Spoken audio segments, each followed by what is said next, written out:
ও বন্ধু, পুত্র সন্তান কন্যা সন্তান দেওয়ার মালিক যদি আল্লাহ হয়, তাহলে নারী জাতির দোষ কেন দিয়ে দাও? অনুরোধ করে বলে যাচ্ছি, খবরদার, নারী জাতিকে দোষ দিয়ে কোনো লাভ নেই। বিজ্ঞান কি বলছে জানেন?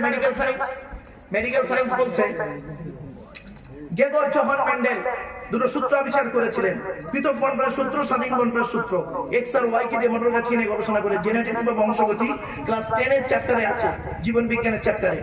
বিজ্ঞান বলছে, আধুনিক বিজ্ঞান বলছে, সন্তানের লিঙ্গ নির্ধারণ হয় বাপের কারণে, মায়ের এতে হাত নেই। তাহলে কেন নারীর দোষ দেওয়া হয়? মেয়ে ছেলে হলে নারীর দোষ দেন কেন? মেয়েদের প্রতি এতটা অনীহা কেন? বন্ধু শুনে নাও, 10টা ছেলে দেখে কোনো লাভ হয়নি। 10টা ছেলে দেখে বাপের মানের ইজ্জত সব নষ্ট করে দিয়েছে। আর একটা লোকের একটা মাত্র মেয়ে, ছেলে নেই, কেউ নেই, শুধু মেয়ে।